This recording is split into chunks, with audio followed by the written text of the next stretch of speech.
जय श्री राधे कृष्णा। जय श्री हरि विष्णु। पुत्रदा एकादशी की आप सभी को ढेरों शुभकामनाएं।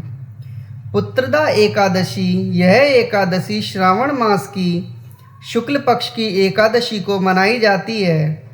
इस दिन भगवान विष्णु के नाम पर व्रत रखकर पूजा की जाती है। इसके पश्चात वेद पाठी ब्राह्मणों को भोजन करा के दान देकर आशीर्वाद लेना चाहिए। सारा दिन भगवान की वंदना कीर्तन करें और रात में भगवान की मूर्ति के पास ही सोना चाहिए। इस व्रत को रखने वाले निसंतान व्यक्ति को पुत्र रत्न की प्राप्ति होती है। बोलो भगवान विष्णु की जय। पुत्रदा एकादशी व्रत की कथा।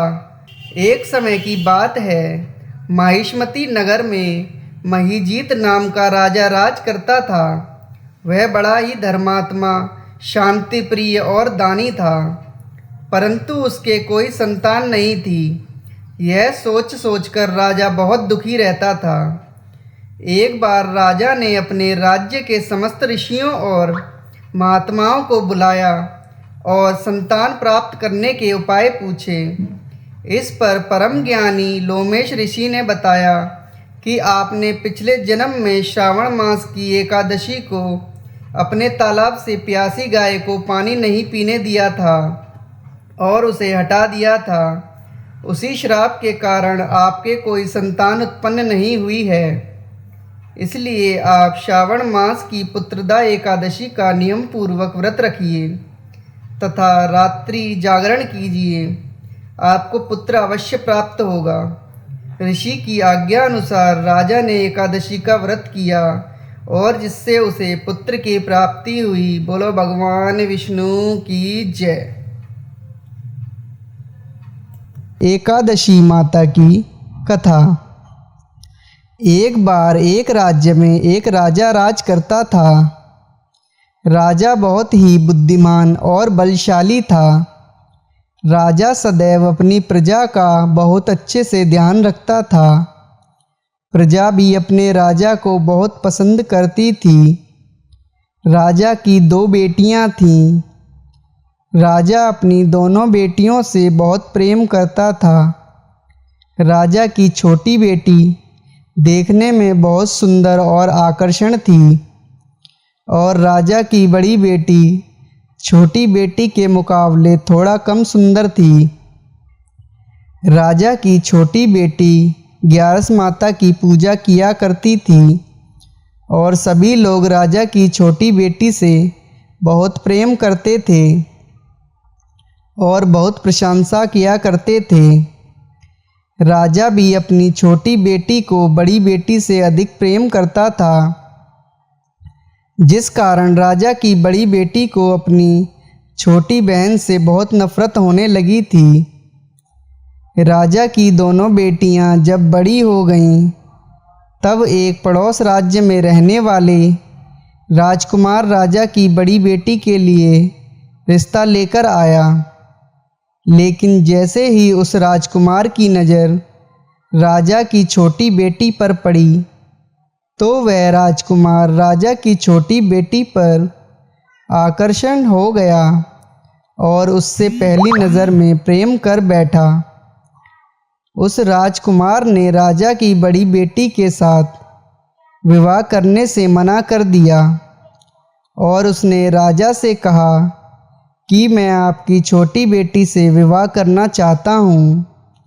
इसके बाद राजा की बड़ी बेटी यह देखकर अपनी छोटी बहन से बहुत क्रोधित हो गई और राजा की बड़ी बेटी ने अपनी छोटी बहन को अपना सबसे बड़ा दुश्मन बना लिया। राजा की बड़ी बेटी ने अपनी छोटी बहन से बदला लेने का निर्णय लिया, जिसके लिए उसने अपनी छोटी बहन को जान से मारने का प्लान बनाया।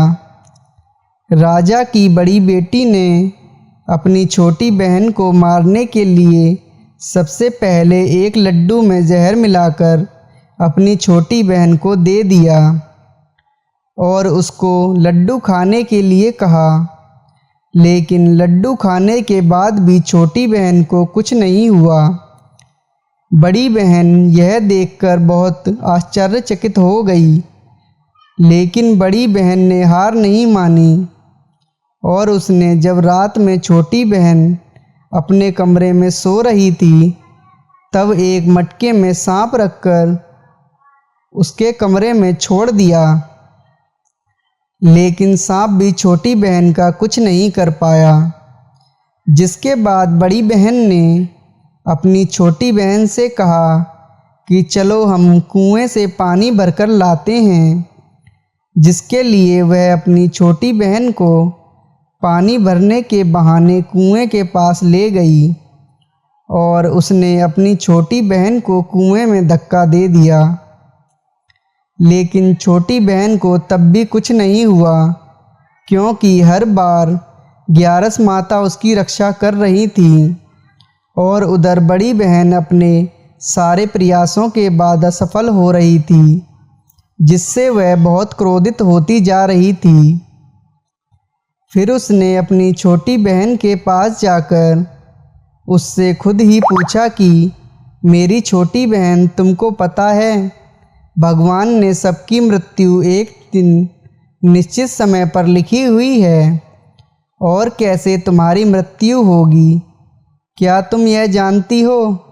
तब छोटी बहन ने अपनी बड़ी बहन को बताया कि हाँ, मैं तो जानती हूँ, मेरी मृत्यु कैसे होगी। छोटी बहन से यह सुनकर बड़ी बहन मन ही मन बहुत प्रसन्न हुई और उसने अपनी छोटी बहन से कहा कि तुम तो मुझे अपनी मृत्यु का राज बताओ।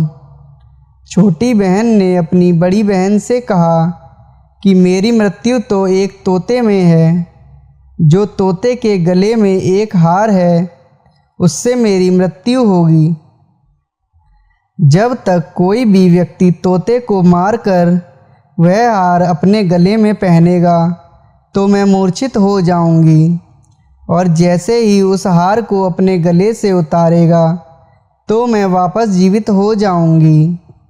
अपनी छोटी बहन की मृत्यु का राज जानकर बड़ी बहन बहुत खुश हुई और उसने अपनी छोटी बहन को मारने के लिए उसके पालतू तोते को ढूंढना शुरू कर दिया।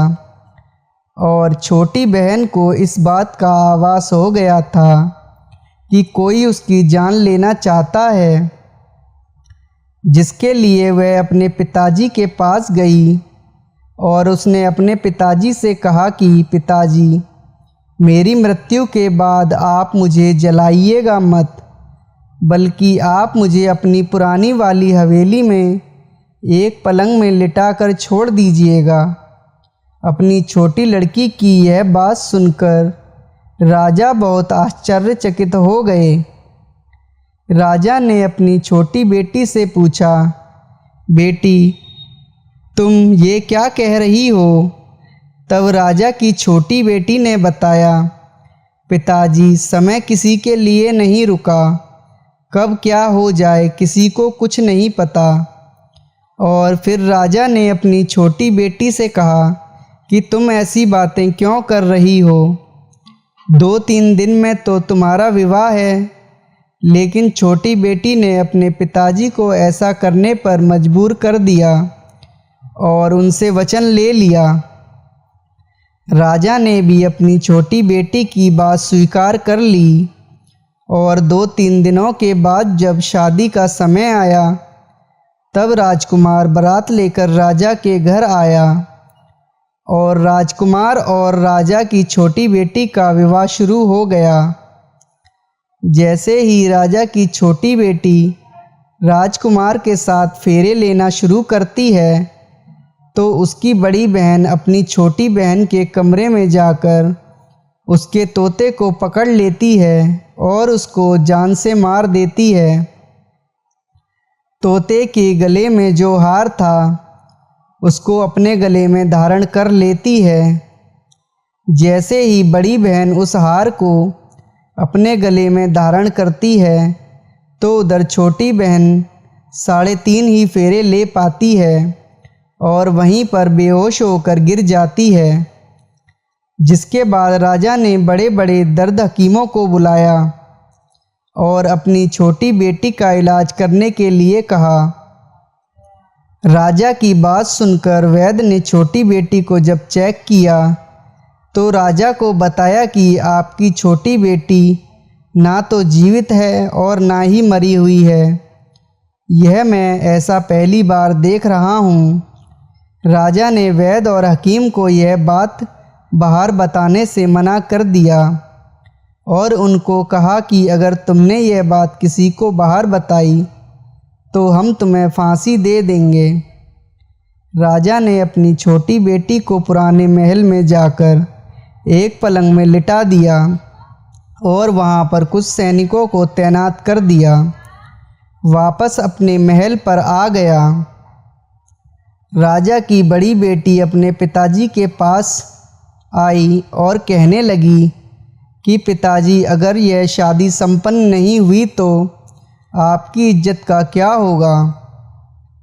आप कहें तो मैं आपकी इज्जत बचाने के लिए राजकुमार से शादी करने के लिए तैयार हूँ। जिसके बाद राजा ने अपनी बड़ी बेटी की बात मान ली और राजा ने बड़ी बेटी को छोटी बेटी की कपड़े पहनाकर मंडप पर भेज दिया। लेकिन राजकुमार यह जान गया कि यह राजा की छोटी बेटी नहीं है बल्कि यह राजा की बड़ी बेटी है। लेकिन जब राजकुमार ने शादी करने से मना किया तो सभी लोगों ने राजकुमार को विवश कर राजा की बड़ी बेटी से बचे हुए फेरों को संपन्न करा दिया और विवाह करवा दिया। जिसके बाद राजकुमार राजा की बड़ी बेटी को अपने महल में ले गया। राजकुमार राजा की बड़ी बेटी से ना तो बात करता था, ना ही उसको पसंद करता था और ना ही उसके आसपास भटकता था। और राजकुमार ने यह फैसला लिया था कि वह अपनी प्रेमिका को ढूंढकर रहेगा और यह जानकर रहेगा कि उसके साथ आखिर हुआ क्या। एक दिन राजकुमार अपने घोड़े पर सवार होकर राजा के पुराने महल के पास पहुंच गया, जहां पर उसने कुछ सैनिकों को देखा। महल के पास पहुंचकर राजकुमार ने जब महल को ध्यान से देखा तो वह समझ गया कि यह तो हमारे ससुर जी का महल है। तब राजकुमार ने सैनिकों से पूछा, तुम लोग यहाँ क्या कर रहे हो और इस महल के अंदर उस पलंग में कौन लेटा है? जिसके बाद सैनिकों ने बताया कि यहाँ पर राजा की छोटी बेटी लेटी है। यह सुनकर राजकुमार बहुत प्रसन्न हो गया और वह तुरंत अपनी प्रेमिका के पास पहुँच गया और उसकी सेवा करने लगा। जैसे ही रात हुई तो राजा की छोटी बेटी उठकर खड़ी हो गई। राजकुमार यह देखकर बहुत खुश हो गया और उसने अपनी प्रेमिका से पूछा कि तुम यहाँ क्या कर रही हो? तुम मेरे साथ मेरे घर चलो। राजा की छोटी बेटी ने राजकुमार को सारी बातें बता दी कि मेरी जान एक तोते में बसी थी और मैंने यह बात सिर्फ अपनी बड़ी बहन को बताई थी और मुझे पता है कि उसने ही मुझे मारने का प्रयास किया। उसके पास एक हार है जिसको वह सुबह पहन लेती है और रात को उतार देती है।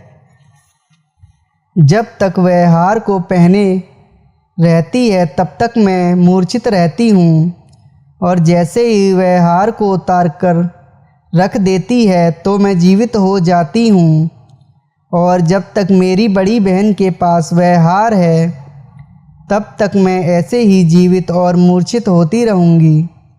अगर मेरी बड़ी बहन के पास जो हार है वह मेरे हाथ में लग जाए तो मैं हमेशा के लिए जीवित हो जाऊँगी। राजकुमार यह बात सुनकर राजा की छोटी बेटी के पास रहने का निर्णय ले लिया और उसने अपने बचे हुए सारे फेरे उस पलंग में लेटी राजकुमारी की छोटी बेटी के साथ ले लिए और अपना विवाह पूर्ण कर लिया और वहीं पर ही रहने लगा। देखते ही देखते कुछ समय बाद राजा की छोटी बेटी और राजकुमार की पत्नी पेट से हो गई। एक दिन राजकुमार को किसी काम से बाहर जाना पड़ा। तब छोटी बहन के पेट में बहुत तेज़ से दर्द होने लगा, जिसके बाद उसने ग्यारस माता का आह्वान किया। जिसके बाद वहाँ पर ग्यारस माता प्रकट हुईं और उन्होंने अपनी भक्तों के दर्द को दूर किया और एक पुत्र की प्राप्ति करवाई। और वहीं पर अचानक से राजकुमार भी आ गया। राजकुमार ने ग्यारस माता को देखा तो वह आश्चर्यचकित हो गया और उसने तुरंत माता को प्रणाम किया। और ग्यारस माता ने राजकुमार से कहा कि जब तुम्हारा लड़का 5 वर्ष का हो जाए तो तुम अपनी पत्नी का हार लाकर इसके गले में डाल देना। और देखते ही देखते राजकुमार और राजा की छोटी बेटी का पुत्र 5 वर्ष का हो जाता है। तो राजकुमार अपने बेटे से कहता है कि बेटा, मैं कुछ काम से बाहर जा रहा हूँ, तुम अपनी माता का ध्यान रखना। और वहाँ से चला जाता है। राजा को बाहर निकलता देख बड़ी बहन ने सैनिक देख लेते हैं और बड़ी बहन को जाकर सारी बातें बता देते हैं। जिसके बाद बड़ी बहन अपनी छोटी बहन के पुत्र को वहाँ से उठवा लेती है और उसको मरवा देती है। छोटी बेटी के पुत्र के 2 टुकड़े करवा देती है। पहला टुकड़ा चक्की के पास छुपा देती है और दूसरा टुकड़ा अपनी पलंग के नीचे रख देती है।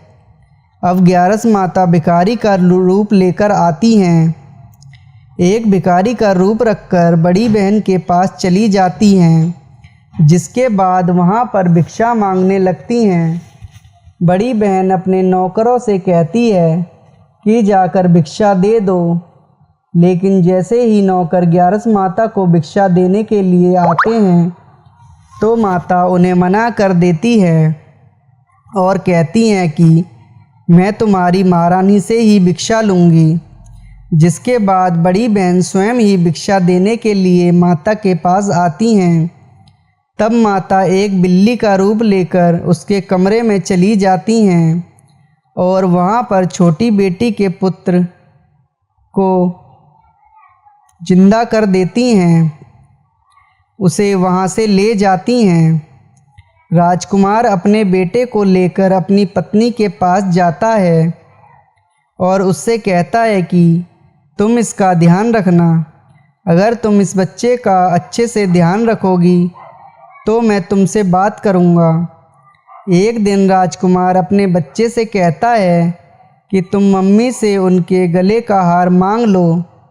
जिसके बाद राजकुमार का लड़का अपनी मम्मी के पास जाता है और कहता है कि मम्मी, मुझे तुम्हारा हार चाहिए जो तुमने गले में पहन रखा है।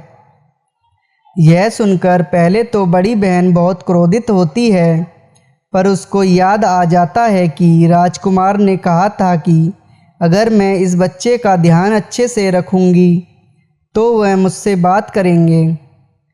जिसके कारण वह हर रोज़ उस बच्चे को दे देती थी और वह तुरंत हार को ले जाकर अपने पिता को दे देता है। तभी राजकुमार अपने बेटे को लेकर वहाँ से जाने लगता है और अपनी पत्नी से कहता है कि तुम हमारे लिए खाना बनाकर रखना, मैं शाम को आकर तुम्हारे साथ खाऊंगा। और वह अपने बेटे को लेकर वहाँ से चला जाता है। जिसके बाद वह राजा के पास जाता है और उनको सारी बातें बता देता है। राजा अपनी बड़ी बेटी की यह करतूत सुनकर बहुत क्रोधित होते हैं और अपनी परवरिश पर ही दोष देने लगते हैं। राजकुमार को अपनी छोटी बेटी के साथ रहने के लिए आदेश देते हैं। बोलो ग्यारस माता की जय, बोलो भगवान विष्णु की जय।